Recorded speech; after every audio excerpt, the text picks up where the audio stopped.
자, 고등수학 상 수학 강의 시작하도록 하겠습니다. 연산은 27번이고요. 두 점 사이 거리. 그래서 우리가 이제 도형 파트의 시작 단원이라고 생각을 하시면 되고, 그래서 두 점의 사이의 거리를 구하는 그런 파트라고 생각을 하시면 되고요. 개념은 일단 우리가 두 가지라고 볼 수가 있는데, 두 점이 어느 축에 있냐에 따라서 개념이 두 가지로 나뉘거든요.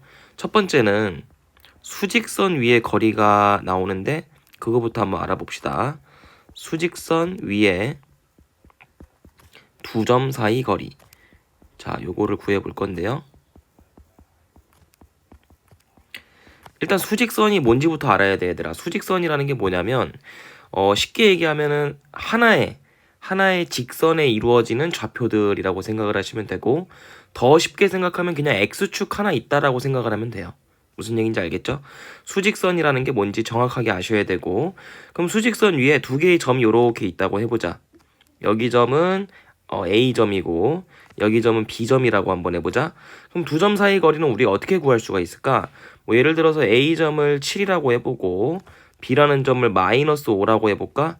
그럼 두 점 사이의 거리는, 얘들아, 거리라는 개념 자체는 무조건 무슨 값이 나면 절대값이에요. 무슨 얘기인지 알겠어? 그러니까 무조건 양수값이 나올 수밖에 없다라는 얘기야. 그렇기 때문에 두 좌표를 어떻게 빼든지 간에, 예를 들어서 7에서 -5를 빼면은 플러스 12가 나오지, 그지? 근데 반대로 빼도 되거든, 사실. -5에서 7을 빼도 되거든요. 근데 중요한 거는 절대값을 붙이자라는 얘기야. 그럼 얼마? 똑같이 12가 되지, 그지? 그래서 어느 좌표에서 어느 좌표를 빼든지는 상관이 없는데 무조건 절대값을 붙이자. 그래서 어떤 공식이 나올 수가 있냐면 두 좌표의 차이에서 절대값을 붙이자. 이게 바로 개념이라고 볼 수가 있겠습니다. 그래서 만약에 두 점 사이 거리를 구하는 문제에서 음수값이 나왔다. 그럼 무조건 틀린 거예요. 잘못 생각한 거야. 알겠지? 거리라는 개념은 무조건 양수값이 나와야 되기 때문에 그렇게 생각을 하시면 되고, 그 문제를 한번 풀어볼 건데요. 4번 문제 보시면 수직선 위에 두 점 A라는 점과 B라는 점이 있는데 -6하고 9지, 그지? 그러니까 어떻게 하면 돼? 그냥 -6에서 9를 빼줘. 그리고 절대값 붙이면 되는 거야. 그거 얼마겠니? 플러스 15라는 답이 나오겠죠. 그래서 수직선 위에 두 점 사이의 거리는 굉장히 쉽습니다. 그래서 쉽게 이렇게 풀어주시면 되고요. 자, 그러면 7번도 한번 볼 건데, 자, 수직선 위에 A라는 점이 있대. 근데 A라는 점이 지금 어떻게 있는 거냐면 X축 위에 1이라는 좌표에 지금 있는 거예요. A라는 점이. 근데 A에서 거리가 5가 되려면 양의 방향으로도 플러스 5만큼 차이가 날 수가 있는 거고, 그죠? 거리가 5라고 돼 있으니까 왼쪽 방향으로도 5만큼 떨어질 수가 있는 거지, 그지? 그럼 만약에 오른쪽 방향으로 5만큼 떨어진 좌표는 뭐라고 할 수 있겠어? 6이라고 할 수가 있겠지. 반대로 왼쪽 방향으로 5만큼 떨어진 좌표는 뭐라고 할 수 있을까? -4라고 할 수가 있겠죠. 그래서 두 개의 좌표 모두 구하시오니까 B의 좌표는 뭐랑 뭐가 나온다? B의 좌표는 6이 나올 수도 있고, 아니면 B의 좌표는 -4가 나올 수도 있다. 이렇게 작성해 주시면 되는 거예요. 어렵지 않죠? 자, 그래서 수직선 위에서의 점과 점 사이의 거리는 다 끝났고, 이제 좌표 평면 위에서 두 점 사이의 거리를 구해 볼 건데, 개념부터 쭉 설명을 한번 해볼게요. 얘들아, 좌표 평면이라는 게 뭐냐면 X축하고 Y축이 있는 평면을 우리가 좌표 평면이라고 합니다. 그래서 X좌표, Y좌표가 둘 다 있는 거죠. 그래서 예를 들어서 쌤이 1,3이라는 좌표를 하나 찍을 거고, 이 좌표를 A좌표라고 한번 해볼게. 그 다음에 B좌표는 6, 이렇게 한번 찍어볼게요. B좌표. 그래서 지금 좌표 평면 위에 두 개의 좌표가 있는 거 맞지, 그지? 두 개의 점이 있어. 그래서 이 두 점 사이의 거리를 지금 구하는 게 문제거든. A랑 B 사이의 거리를 구해보세요. 그럼 어떻게 구하면 되냐면, 우리가 중학교 때 피타고라스 배웠죠. 피타고라스를 배웠기 때문에 지금 A랑 B를 이어주는 선을 빗변이라고 생각을 하는 겁니다. 빗변. 그러니까 직각 삼각형의 빗변이라고 생각하면 되는데, 그러면 쌤, 나머지 두 변은 어떻게 되는 거죠? 바로 A랑 B의 좌표의 X값의 차이가 바로 밑변이 되는 거고, 그 다음에 A좌표하고 B좌표의 Y좌표의 차이가 바로 높이가 되는 거야. 그래서 이렇게 90도가 될 수가 있다라는 얘기죠. 그럼 A좌표하고 B좌표의 X값의 차이는 얼마가 되니? 5가 되죠. 6에서 1을 빼면 되는 거니까. 그리고 B좌표하고 A좌표의 Y좌표의 차이는 3만큼이 지금 계산할 수가 있겠죠. 그럼 피타고라스 정리에 의해서 이 빗변 AB의 제곱은 뭐라고 나타낼 수가 있는 거야? AB의 제곱은 5의 제곱 25와 3의 제곱 9의 합과 동일하다. 그래서 AB의 거리는 루트 34다. 이렇게 표현할 수가 있겠죠. 그죠? 그럼 이걸 일반화시켜서 우리가 공식으로 만들어 볼 거야. 어떻게 만들 수 있냐면 AB의 거리라는 거는 좌표 평면 위에서 AB의 거리라는 거는 루트 X값의 차이의 제곱과 Y값의 차이의 제곱의 합이다. 이렇게 표현할 수 있다라는 얘기죠. 쌤 왜 이렇게 되죠? 왜냐면 이 5라는 값 자체가 요게 X값의 차이였잖아. 그지? 요게 X값의 차이였고 마찬가지로 요 3이라는 값 자체가 Y값의 차이였잖아. 그지? 그러기 때문에 요런 공식이 나올 수 있다라는 얘기죠. 피타고라스 정리에 의해서. 자, 그럼 바로 한번 문제 10번 적용해서 풀어봅시다. AB의 거리를 구하세요. 요게 문제인데 AB의 거리를 구하세요. 그럼 루트 쌤이 뭐라 그랬죠? X값의 차이. 그럼 마이너스 3하고 이게 X값이죠. 1하고의 차이니까 마이너스 4만큼 나잖아. 그러니까 마이너스 4에 제곱해 주시면 됩니다. 쌤 누구에서 누구 빼는지는 상관없나요? 아무 상관없어. 어차피 제곱할 거잖아. 그지? 플러스 이번에는 Y값의 차이를 구해보셔야겠죠? 그럼 마이너스 2랑 마이너스 1의 차이는 1만큼 나지. 그지? 그래서 1의 제곱. 그럼 계산해 주시면 루트 16 더하기 1이니까 얼만큼의 거리를 갖는다? 루트 17이라는 거리를 갖더라. 그래서 AB의 거리는 루트 17이다 라고 쓸 수 있겠죠. 쭉쭉 풀어보시고 이번에는 미지수가 포함된 두 점 사이 거리 14번을 한번 풀어보겠습니다. 자, PQ의 거리가 얼마라고 되어 있냐면 4루트 2라고 되어 있죠. 그럼 우리가 PQ의 길이를 점과 점 사이 거리 공식으로 한번 써보자. 그럼 PQ의 길이라는 것은 루트 X값의 차이가 지금 얼마냐면은 A에서 마이너스 1을 빼주면 되잖아. 그러니까 A 플러스 1의 제곱이 될 거고 마찬가지로 Y값의 차이는 7하고 A하고의 차이죠. 그러니까 A 마이너스 7의 제곱이라고 쓸 수 있겠네. 요거 이해되니? 그래서 요게 지금 4루트 2라고 써져 있는 거니까 양변을 제곱하자. 그럼 루트가 없어지지. 그래서 양변을 제곱하면은 A 더하기 1의 제곱 더하기 A 마이너스 7의 제곱이 자 4루트 2를 두 번 곱하시면은 32가 되겠죠. 그죠? 그래서 얘를 전개해주면 A제곱 더하기 2A 더하기 1 더하기 A제곱 마이너스 14A 더하기 49가 32가 된다라고 쓸 수가 있는 겁니다.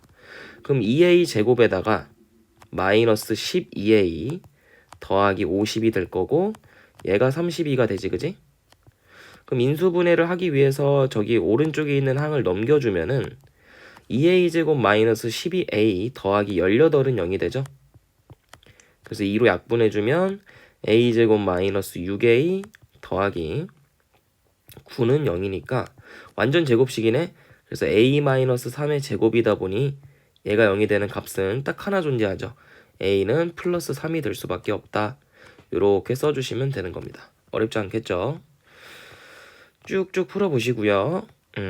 요 개념 이용해서 풀어보시도록 하고 자, 그 다음에 이제 같은 거리 위에 있는 점 구하기 요거 개념을 한번 볼 건데요.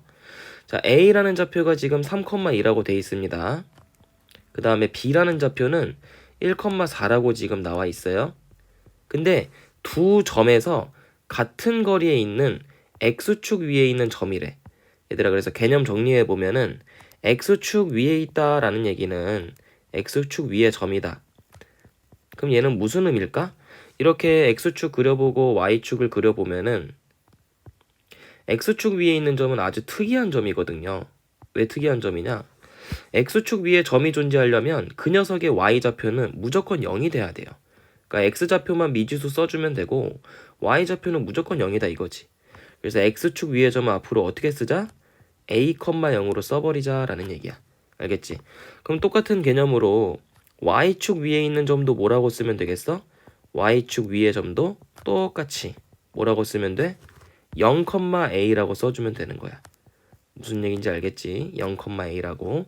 그럼 얘는 왜냐면 y축 위에 있다는 얘기는 여기 점이 있다는 얘기니까 x좌표가 무조건 0이죠. y좌표는 a고. 이렇게 생각을 해버리면 된다 이거야. 그러면 19번에서 지금 x축 위에 있는 점이 p니까 p를 뭐라고 나타낼 수가 있는 거냐면 a, 0이다. 이렇게 나타낼 수 있는 거야. 그럼 문제가 지금 뭐지? a에서 p까지의 거리랑 b에서 p까지의 거리랑 같다. 즉 a, p의 거리와 b, p의 거리가 같다라는 얘기죠. 그럼 이걸 너네가 식으로 쓸 수가 있어야 돼. 그럼 a, p는 점과 점 사이의 거리를 쓰면 되니까 x 값의 차이, 자 루트 써주시고 x 값의 차이는 a 빼기 3의 제곱이고요. 더하기 y 값의 차이는 2 빼기 0의 제곱이니까 4겠지 그지? 는 같다. 루트 이제는 b, p의 거리를 써주자. 그럼 x 값의 차이는 a-1의 제곱이고 y 값의 차이는 4의 제곱이니까 16이죠. 그래서 양변 제곱하면 루트가 사라질 거예요. 그래서 그냥 a제곱 마이너스 6a 더하기 9 더하기 4가 될 거고 좌변을 제곱한 거야. 루트가 사라진 거지. 그럼 우변도 마찬가지로 계산해보면 a제곱 마이너스 2a 플러스 17이 되겠지. 그럼 양변에 있는 a제곱은 소거가 될 거고 그리고 마이너스 6a는 오른쪽으로 이항시키면 4a가 될 거고 마찬가지로 여긴 13이니까 17이 왼쪽으로 이항되면 마이너스 4가 되겠죠. 그래서 a는 결국 얼마가 나온다? 마이너스 1이 나오더라. 그래서 답은 뭐라고 써줘야 되냐면 p의 좌표를 구하는 거니까 p는 몇 콤마 몇이다? 마이너스 1,0이다. 이렇게 답을 내주시면 되는 겁니다. 쭉 계속해서 문제 풀어보시면 되고요. 22번도 풀어보시고 25번도 짬뽕된 문제이기 때문에 같이 한번 풀어보시기 바랍니다. 똑같은 개념 문제예요. 자, 그 다음에 이제 직선 위에 있는 점인데 28번 보시면 되고요. 직선 y는 2x 더하기를 위에 있고 라고 돼 있는데 앞으로 어떻게 개념을 너네가 받아들이면 되냐면 직선 위에 있는 점이라는 거는 직선 위의 점. 그러니까 아무것도 모르는 상황에서 우리가 점의 좌표를 뭐라고 나타낼 수 있지? a, b라고 나타낼 수 있지 않을까? 그지? 그럼 a, b가 이 직선 위에 있으려면은 대입을 했을 때 성립한다라는 게 개념이야. 다시 보다. 대입했을 때 성립한다. 대입했을 때 성립한다. 요게 바로 개념인 거예요. 그럼 지금 식이 y는 2x 플러스 1 위에 a, b라는 점이 지금 있는 거야. 그럼 y 대신에 b를 집어넣고 x 대신에 a를 집어넣으면 요렇게 쓸 수 있겠지, 그지? 그럼 몇 콤마 몇이냐면은 a, 2a 플러스 1 요렇게 쓸 수가 있는 거예요. 어떤 점이? 바로 p라는 점이. 자, 그럼 문제는 똑같이 아까 x축 위에 있던 점이랑 했던 거랑 똑같이 AP의 길이와 BP의 길이가 같다 라는 식을 세워주시면 되시고 그럼 요거 한번 계산해보자. 그럼 AP라는 거는 X값의 차이가 지금 마이너스 1하고 A만큼 나죠? 그래서 A 더하기 1의 제곱 더하기 Y값의 차이는 P의 Y좌표가 2A 더하기 1이고 A의 Y좌표는 2니까 2A 마이너스 1의 제곱이 되겠지, 그지? 요거에다가 루트를 이렇게 달아주시면 되고요. 요거는 같다. 자, 뭐랑 같다라고 하면 되냐면 BP라는 거는 X값의 차이가 A-2의 제곱이고 마찬가지로 Y값의 차이는 2A의 제곱인 거죠. 이렇게 쓸 수가 있을 거고 여기다가도 루트를 달아주자. 그럼 양변을 제곱하면 루트는 사라지고 안에 있는 식을 전개했을 때 A제곱 플러스 2A 플러스 1과 얘는 4a제곱 마이너스 4a 플러스 1 오른쪽에 있는 식도 루트를 사라져버리고 안에 있는 거 전개하면은 a제곱 마이너스 4a 플러스 4 더하기 4a제곱이 될 거예요. 그러면 사라질 수 있는 거 다 지워주자. a제곱 지워주면 되고 4a제곱 지워주면 되고 마이너스 4a 지워주면 되지, 그지? 그럼 남아있는 것만 써보면 좌변에서는 2a 플러스 2만 남는 거야. 그리고 우변에서는 뭐만 남아? 4만 남는 거지. 그래서 2a가 얼마다 라고 쓰면 되냐면 2라고 쓰면 되니까 a는 얼마? 1이 나오는 거죠. 이 계산은 어렵지 않을 겁니다. 그럼 마지막으로 답을 쓸 때는 p의 좌표를 구하라 이거니까 P의 좌표라는 거는 A에다가 1을 집어넣어서 1,3이다 이렇게 답을 쓸 수가 있는 거죠. 무슨 얘기인지 알겠죠? 그 다음에 이제 넘어가서 31번 유형을 한번 볼 건데요. 31번은 외심의 좌표를 구하라고 되어 있습니다. 자, 외심이라는 게 뭐였더라? 우리 중학교 때 배웠었는데 외심이라는 거는 삼각형이 이렇게 있으면은 그거를 바깥에서, 그러니까 외심이라는 건 바깥 외자를 쓴 거죠. 그래서 삼각형의 바깥에서 이렇게 접하는 원, 요거를 우리가 외심이라고 하는 건데, 그럼 원의 중심이 이렇게 딱 있으면은 다 삼각형의 꼭지점들이 전부 다 원 위에 있는 점이잖아. 그래서 이 원의 중심에서 이 꼭지점까지의 거리가 전부 다 동일하다라는 게 바로 외심이야. 이거 무슨 얘기인지 알겠니? 그럼 지금 외심의 좌표로 우리가 아무것도 힌트가 없기 때문에 이 외심의 좌표 P라고 한다면 A, B라고 둘 수가 있어요. 그래서 요 점의 좌표가 지금 A, B라고 두자 이거야. 외심의 좌표를. 근데 지금 개념은 뭐다? 외심의 중심, 즉 원의 중심에서 꼭지점까지의 거리가 전부 동일하다. 이게 외심이거든요. 그럼 P라는 점에서 A까지의 거리랑 마찬가지로 P라는 점에서 B까지의 거리랑 마지막으로 P라는 점에서 C까지의 거리가 죄다 동일하다. 이게 바로 문제를 풀 수 있는 키포인트가 되겠지, 그지? 그럼 A는 지금 8,4니까 AP부터 한번 식을 만들어 볼까?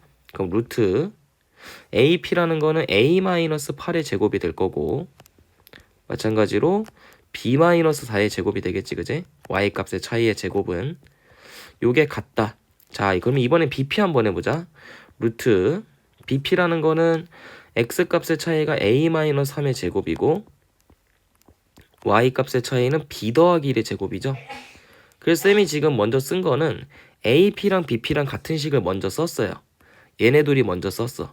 그러니까 이렇게 세 개가 같은 방정식이 나오면 하나 먼저 해주고 두 개 해주고 마지막으로 최종적으로 1번과 2번을 연립하는 그런 게 이제 흔한 방법인데, 쌤이 지금 한 거는 1번을 지금 하고 있는 거예요. AP랑 BP가 같다라는 거를. 그럼 양변 제곱해주면은 A제곱 마이너스 16A 더하기 64 더하기 B의 제곱 마이너스 8B 더하기 16이죠. 오른쪽에 있는 것도 마찬가지로 전개해서 써보면 A제곱 마이너스 6A 더하기 9 더하기 B의 제곱 더하기 2B 플러스 1이니까 없앨 수 있는 거는 이렇게 지워주자. A제곱 지워주고 B제곱도 지워주고. 그럼 나머지 왼쪽에 있는 식은 지금 마이너스 16A 마이너스 8B 더하기 80이거든요. 근데 오른쪽에 있는 식은 마이너스 6A 더하기 2B 플러스 10이 되는 거야. 그럼 한쪽으로 다 몰아주자. 오른쪽으로 전부 다 이항을 시켜줄게. 그럼 왼쪽은 0이 될 거고요. 다 넘겼으니까 10A 더하기 10B 마이너스 70이 되겠지, 그지? 그럼 양변을 10으로 나눠주면 A 더하기 B 마이너스 7이 0이다 라는 식을 얻어낼 수가 있는 거야. 어디서? 바로 1번 식에서 이걸 얻어낼 수가 있는 거지, 지금. 여기 1번 식에서. 그럼 이제 2번 식도 한번 써봐야겠죠? 2번 식도 한번 써볼게. 2번 식은 BP랑 CP랑 같다고 한 거니까 BP를 먼저 써보면 똑같이 쓰면 돼요. 누구? 요게 BP였으니까 A-3의 제곱 더하기 B 더하기 1의 제곱이고, 그럼 여기다 이제 CP를 써볼 건데 CP라는 거는 C의 좌표가 6,8이니까 A-6의 제곱, 요거 잠깐 지울게요. 요거 잠깐 이렇게 지워놓을게. 어차피 다 쓴 거니까. 그 다음에 A-6의 제곱 더하기 B-8의 제곱이겠지, 그지? 그럼 요거의 루트니까 양변을 제곱시키면 똑같이 전개를 쭉 해주세요. A제곱 마이너스 6A 더하기 9 B제곱 더하기 2B 더하기 1은 오른쪽 식도 전개하면 A제곱 마이너스 12A 더하기 36이고 더하기 B의 제곱 마이너스 16B 더하기 64. 그래서 양변에 있는 A제곱 소거시켜 주시고 B제곱도 소거시켜 주시고 한쪽으로 다 몰아줄 건데, 일단 왼쪽에 있는 식이 마이너스 6A 더하기 2B 더하기 10이죠. 오른쪽에 있는 식은 얼마냐면은 마이너스 12A 마이너스 16B 더하기 80입니다. 아, 100이구나. 미안해. 플러스 100이지. 그래서 한쪽으로 다 이항시키자. 그럼 6A 더하기 18B 마이너스 90은 0이 되니까 양변을 6으로 약분시키면 A 더하기 3B에다가 마이너스 15는 0. 이렇게 두 번째 식을 구할 수가 있겠네. 그지? 그래서 두 번째 식을 여기다 써줄게요. 이렇게. 그럼 1번 식과 2번 식을 뭐 하면 되는 거야? 연립하면 되는 거지. 그지? 그래서 위에서 아래 거 빼주자. 이렇게 빼주자. 그러면은 마이너스 2B 더하기 8은 0이 될 테니까 B는 4라는 값이 나오네. 그지? 그럼 B가 4니까 A는 얼마가 돼야 돼요? A는 3이 돼야만 하는 거지. 그래서 외심의 좌표 P는 몇 콤마 몇이다? 얘는 3,4다. 요거 조금 식이 길고 계산도 좀 많긴 한데 천천히 하면 다 풀 수 있어요. 알겠죠? 되게 중요한 문제니까 꼭 여기까지. 일단 1번 강의는 여기 33번까지만 좀 숙제로 풀어오시면 돼요. 고생 많았어요.